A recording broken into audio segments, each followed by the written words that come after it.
His friends in Peoria just knew him as Ryan. In many ways, he was a typical kid at Illinois Valley Central High School, fun-loving, student, athlete, solid, respectful to adults. He played baseball and football. Ryan also enjoyed fishing and deer hunting around Chillicothe, the Illinois River town about 140 miles southwest of Chicago. The small-town boy was the son of parents who served their community in law enforcement, and it was not at all surprising that he too would choose a career in serving. He joined the Navy following high school in 1998. As a matter of fact, friends remember that from his freshman year, the kid known as O-Dog talked often about becoming a Navy SEAL, a member of the elite rugged combat unit. And while his life and career began with simplicity, his values and drive forged his advancement in service. He served in the Office of Naval Intelligence and then went on to join the ranks of the Navy SEALs in 2002. Ryan was on 5 tours of duty over the course of his career on the SEALs. He advanced to petty officer in 2009, and during his tours of duty, he received numerous accommodations for his meritorious service that included 2 Bronze Stars, a Global War on Terrorism and Service Medal, and 3 Presidential Unit citations. Ryan served our nation with distinction. He was a devoted father of 3, a true professional on the job, and a great husband. Yet today, we tell you Ryan's story as a reminder. It was just days into the current administration that news hit the wires of Ryan's death.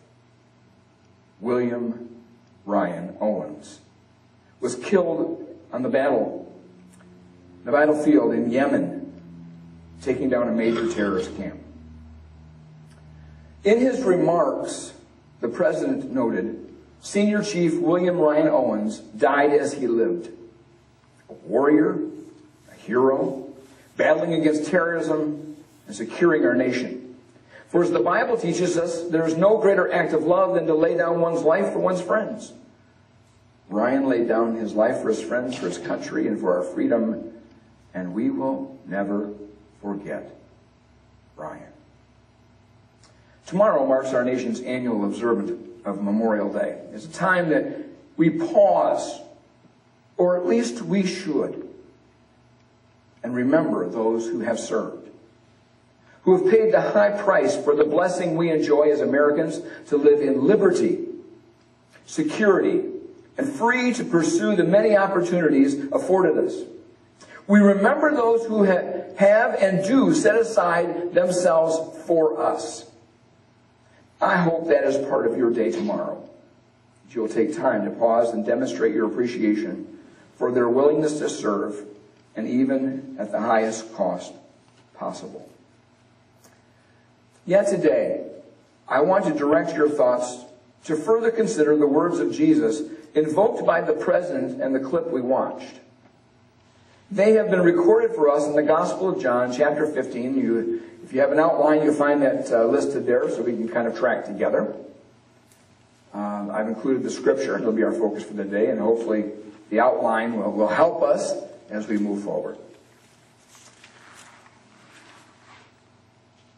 While it is an honorable thing to use that passage to pay tribute to a fallen hero, when Jesus first spoke the words, its message hit much closer to each and every one of us who are Christ followers. I see this statement genuinely as the heartbeat of a healthy church family. It was just hours before Jesus would live out the words that he spoke that day. The cross of Calvary loomed before him. He was about to willingly surrender himself to the cruelty of the executioner's whip. The searing pain of a crown of thorns pressed into his skull. The hateful jeers of an angry mob. And ultimately, his final breath. It was a selfless act and done out of God's love for each and every one of us. Nevertheless, in the hours preceding his crucifixion, Jesus gathered his disciples together and began to teach them and lay the foundation for the lives they were to live.